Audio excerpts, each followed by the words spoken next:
So welcome, Amanda. Very first edition of Offline. Thanks for getting involved. Amanda works for Cedarwood Digital. So, Amanda, first question I want to ask you is, how did you enter a career in digital marketing? Yeah, so I mean, to be honest, it was nearly by accident in a way. So I grew up in Australia, I grew up in Melbourne, and I studied journalism. And at the end of my journalism degree, I did some work with a couple of television networks in Australia, which I really enjoyed.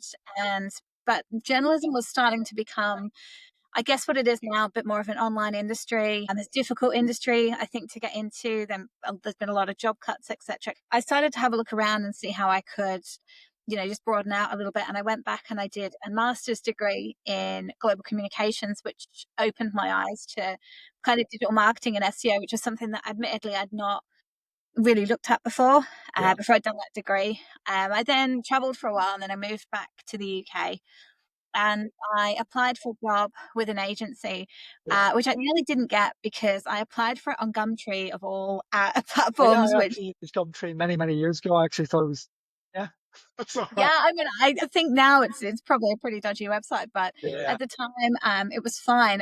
But I didn't hear back, and I just thought, oh, okay, maybe they don't want my qualification or whatever the case is. But then I got contacted by one of the guys that worked there, and he basically said that my application had gone into a spam folder, and he just like happened to go into a spam folder to check for something, and he found it. Then they offered me a job after I had the interview, actually, like literally. So as I was coming back from the interview, my phone battery had died. And then when I got home, I had a missed call from them and they'd offered me the job, which was really nice, which was just as a copywriter at the time, which in SEO was basically just spinning articles. Pretty unrewarding, to be completely honest. But then, I took it from there and I went to move into content strategist and then into operations. Did a bit of time in SEO and PPC, became head of digital, and then started Cedarwood. wow. So how many years have you started Cedarwood? When did you start Cedarwood? So I started Cedarwood back in March 2016. So we are 9.5 years old. So I'm already thinking about what I want to do for the 10th birthday. I've not That's got that's any. crazy. I mean, wow. You don't actually look that you don't look that old. You don't look the age for someone that's been running a business for nearly 10 years. Wow. I mean, That's to be honest, the stress of running a business, I'm surprised it's not aged me about 40 years in that time. no, honestly. Well, we've got the second question here. That was very interesting, by the way. So I'm looking at my website and I've got a picture of you with a beautiful golden retriever. The question is, how do you switch off? So how do you de-stress? What kind of things do you do to help relax away from all of that? Yeah, so I got Ted a couple of years ago. So he's 3 in October. Like I do go for walks with Ted to de-stress. Sometimes walking with Ted can be a little bit stressful because he's still in his puppy stage. So he likes to go and say hello to all the other dogs, including the dogs that don't want to say hello to him. And he also likes to say hello to people and Yeah. he likes to go for a swim and then he likes to shake off and cover people in mud. So I mean, generally to switch off, I'll take him for a walk. Like I said, sometimes it can be a bit of a stressful experience, but in general, it's, look, it's not too bad. If I'm not out with him, then I actually like to watch reruns of TV shows. So I'm the type of person, I don't necessarily like to watch something new if I don't know the ending. So I like to know the ending when I'm watching something. So yeah, I'll rewatch kind of documentaries or TV shows, old concerts. So there's a lot of, I'm a big.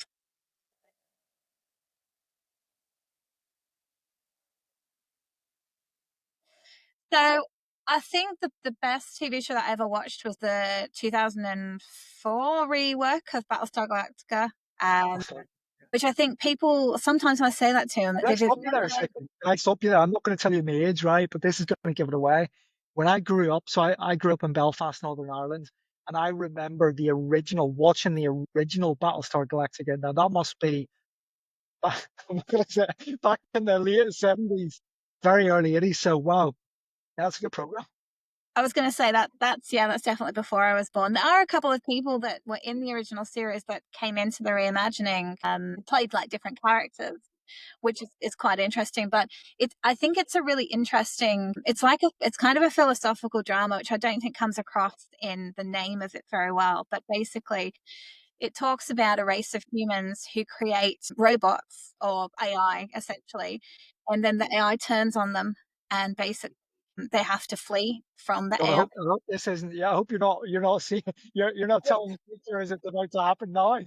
So it's I know, and this is the thing, and interestingly, that the Battlestar Galactica, which is the ship, is the one ship that can flee because it's made from non-AI technology, so it's made from kind of very traditional, old school technologies. So they have, but then there's also this concept of the president and a lot of the cabinet are killed in the initial explosion, and a school teacher who's like 45th in line to the presidential, she becomes president, and there's a dynamic between who should make the decision for the people that are left, the president or the military. And it's just a really, really good. this helps you de-stress. That sounds like it would make me quite stressed watching that. No, it's not stressful at all. Like it's definitely, there are parts of it that are a little bit upsetting, like tear jerking, and I'm not a fan. Can I tell you what I like to? So I mean, personally, I love watching. I've just got into watching Seinfeld. Seinfeld was made 30 years ago, and I've never ever watched it. Now, I go to bed at 11 o'clock. I'm going to give you a bit of insight by me. I go to bed about 11 o'clock every night. It's kind of my routine thing. But at half 10 every single night, without fail, I will watch an episode of Seinfeld with a cup of peppermint tea because it's a great way to go to bed, watching something quite funny. So it's a nice way to relax. Right, I'm going to ask you another question now, okay? So, what is your favorite podcast and book in 2025? What would that be? Sure. So there's a couple of podcasts that I really like. Political Currency is one of my absolute favorite podcasts. So it's George Osborne and Ed Balls, two retired chancellors that basically talk about everything that's going on in politics. And obviously they've both got slightly different views because one was Labour, one was Conservative, etc. So they just offer a really interesting insight. Like, they're both pretty intelligent guys.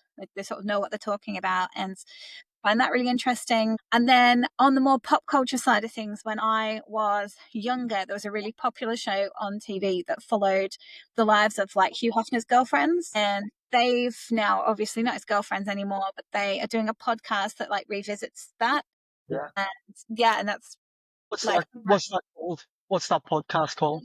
Girls Next Level. Girls Next Level. Okay, what I'll try and do is on the Spotify, I'll try and include links to that podcast. I'm also, because this is the first time I've done this, I'll try and also see if I can edit a picture of Ted the golden retriever in. Just above you, somewhere when you're talking, there's going to be a picture of Ted. Okay, so next question. What's your favorite inspirational quote? So whenever things are going really hard, because we all have challenging times, what is your personal thing? There could be a mantra, it could be just something that you use. What's your little personal thing that you pull on? Sure. So I'm a very big fan of Tom Petty and the Heartbreakers. Unfortunately, Tom isn't with us anymore, but his music has been a huge inspiration to me for throughout my whole life. Been really, really lucky. And there's a song that he released on his solo album in 1994. It's a solo album he did called Wildflowers, and a song called Crawling Back to You, and it's about a it's got a lot of connotations to it, but it was basically actually a guy that couldn't break an addiction. And the song goes on and on and on, and it's nothing to do with addiction, but there's a Yeah. line in it that says, most things I worry about never happen anyway.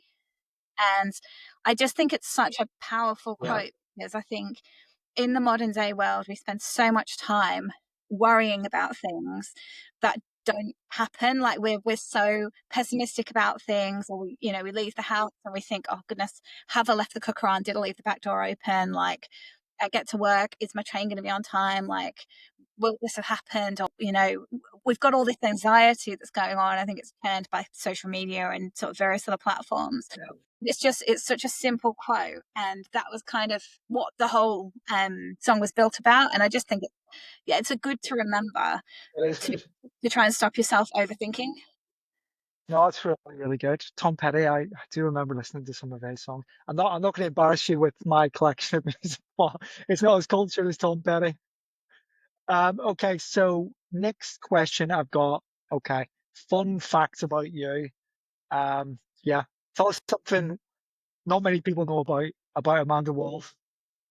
Yeah, so my staff were a little bit shocked actually when they read this, because it's not something I talk about an awful lot. But when I was in Australia, I studied at Australia's top musical theatre school.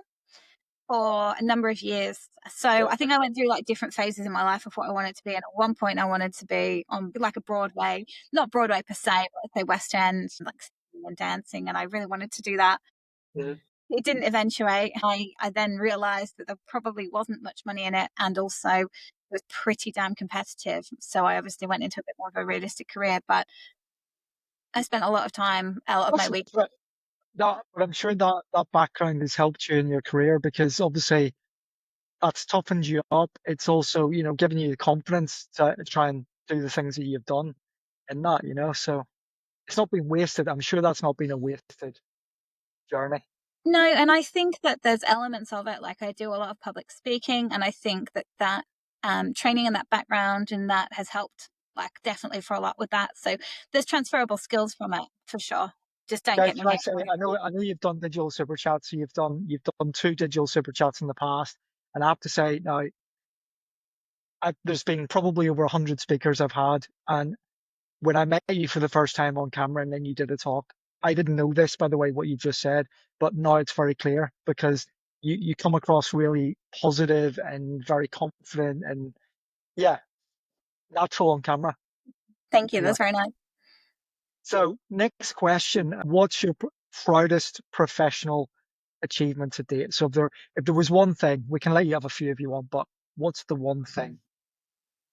Sure. So it would be, I guess, along the same vein, speaking at the SEO Mastery Summit in Saigon earlier this year in Vietnam was a big thing for me. Like I've been really wanting to speak, in Asia at a conference, especially one that's kind of as highly regarded as the SEO Mastery Summit. There was a lot of exceptional people in our field that were speaking there. It also really challenged me to, make sure that the material that I had was really on point, the way I was presenting it, and it was I definitely had to put a lot more into it than I had, potentially further to some of the other talks that I've done.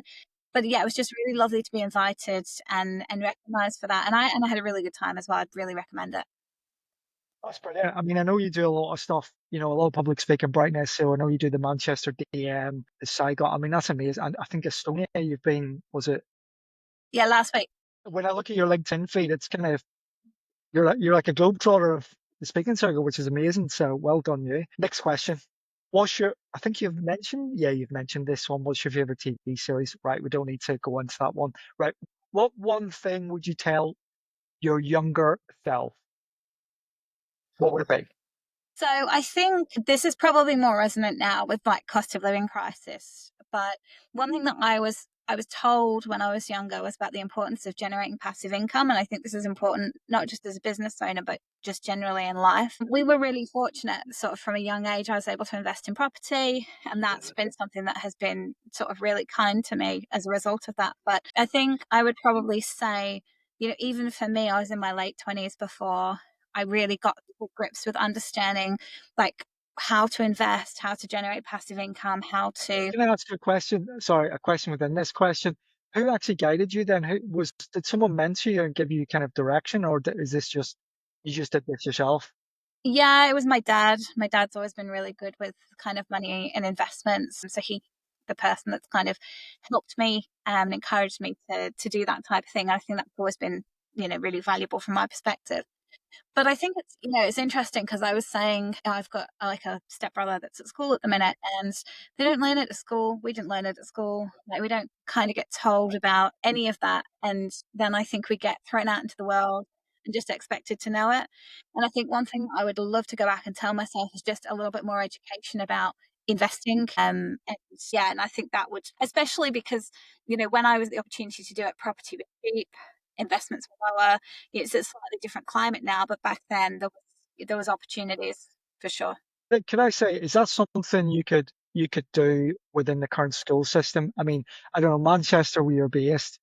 Have you ever considered approaching Manchester kind of schools and colleges, kind of seeing if there's an opportunity where you can come in and do little talks? Because I think that would be really interesting, for the kids to listen to someone who's obviously traveled, who's built a business, who's been successful. But because you're right, my daughter, who's like nearly 16, she just thinks money grows in trees, and I keep saying to her, if you add up all the cost of the things that you have, Netflix, mobile phone, all the basic things, and then I says, what salary do you think you need to be earning just to sustain that? And she was horrified when I told her. I says, you need to earn this amount of money just to have that standard of living, and that's not anything else. Blew her mind. But we need people like you to go out and start sharing that with people. I think that's a really good point. I mean, I do do a lot of talks at schools and colleges. It's more around getting a career or getting into digital marketing. I mean, there's just not much appetite for it. I think schools are scared to talk too much about investing or doing things about, and also people have got to be earning the money to invest in the first place. And I think that's the challenge. Cost of living is really high. Like having spare cash that you do something with is hard. So, but it's definitely a topic that I think needs more discussion at younger age. Good answer that. Okay, we're nearly finished here. So I think, okay, we've got two last questions. What's the biggest opportunity for digital marketers in 2025, 2026? Now, this is, I'm sure, a massive area, but in your opinion, what would it be? So I think Google Ads is a big growth space in the next 12 months. A lot of people talk about AI. So AI, even the conference that I came back from in Estonia last week, AI was massive. Was saying, how do you use this? How do you use that? And I build custom GPTs myself to do for me, which I find really valuable. It does save a lot of time. But the reality of AI, especially with Google, it's changing the way that people are searching. It is diminishing click-through rates quite substantially for a lot of websites. It is, the listicles on things like ChatGPT are full of people. James Brockbank did a really good piece last week actually on LinkedIn, just kind of investigating how you can basically manipulate those. So, trust and transparency and all of that is definitely getting questioned. So I think people are, they're going on to Google, they're not clicking through to websites because they find the information they need. They're going on to ChatGPT, they're questioning it. Is this actually what it is, or is this just what someone manipulated? And they're coming back to ads, and that's kind of where they're ending. And we're seeing a big demand at the minute for Google Ads off the back of that. So the people have lost traffic organically, which nearly everyone has, just due to the nature of less click-through rates. So they're having to invest in ads, but as a result of that, more people are doing advertising. It's becoming more competitive. It's becoming more expensive. There's a lot of that. So they're looking for agencies to help them, reduce those costs and improve efficiencies. So I think although it's almost coming full circle, and I appreciate a lot of people are talking about AI and SEO and the AIO, and the AEO and all the fancy acronyms that are coming out at the minute, they're all really the same thing. Yeah. I think it's fundamentally going to be Google Ads that's going to gain to the next 12 months. Okay, thank you. And you'll be pleased to know the last question is a really nice little question. And I'm looking here. What's your favorite holiday destination? Right. I know you've traveled a lot, so let me ask this in a slightly different way. Okay, you want to go away next week with your son, and you could take Ted with you, yeah? Where's the one place you're going to go to that just it's your place to relax? What would that be? So I really like Indonesia. I appreciate that Molly Mae's sisters bashed it a bit recently, especially Bali. Bali is very commercialized part of Indonesia. But I was really lucky to spend a lot of time in that part of the world, Indonesia, Thailand, Singapore, the whole region really when I was growing up. And there is a lot of areas there that are very untouched by tourists, that they're quite difficult to get to. They can take you a day or two on the boat, to get out where you need to be, and the boats don't always go. Sometimes they sink. There's a lot going on there, but I think at the same time, it's somewhere that very much you're able to switch off. It's also very traditional. The people are really, really nice. It's relatively safe, I think, by comparison to some other destinations, and it's just very, it's just a nice place to be. So I really like it there. Me and my wife have just kind of recently started watching Race Across the World. There's a lot of it in kind of Asia, Vietnam, Thailand, Singapore. It's beautiful. I mean, our dream is to go one day to Japan. We'd love to, when the kids are kind of have moved out of the house and we've got a bit of time, hopefully, Japan would be. But listen, thank you very much for taking part in this. What I'll try and do is I'm going to try and make this available, as I say, on YouTube and on Spotify. I'll try and include some of the links to some of the things that you've mentioned. Before we go, is there anything you want to, I mean, any exciting things coming up for you and Cedarwood Digital in the next kind of couple of weeks, you want to do a plug in any way, feel free. We have the next Manchester DM coming up on September the 18th, I believe. I'm having to pull, I'm thinking that's off the top of my head. Yes. That's really good. That's at the Feel Good Club in the Northern Quarter in Manchester. We've got a couple of speakers already locked in for that. We're just working on finalising the final speaker. It should be a really good night. We've got some great talks. One's on e-commerce, one's on actually using AI and automation. So should be some really, really valuable takeaways on that. That's good. I mean, if you want to email me afterwards, maybe a link to that, what I'll do is, again, I'll include that. So if anybody that's listening to this wants to kind of in the Manchester area, come up to that, by all means. But listen, Amanda, thanks very much for your time. I'm going to stop the record now.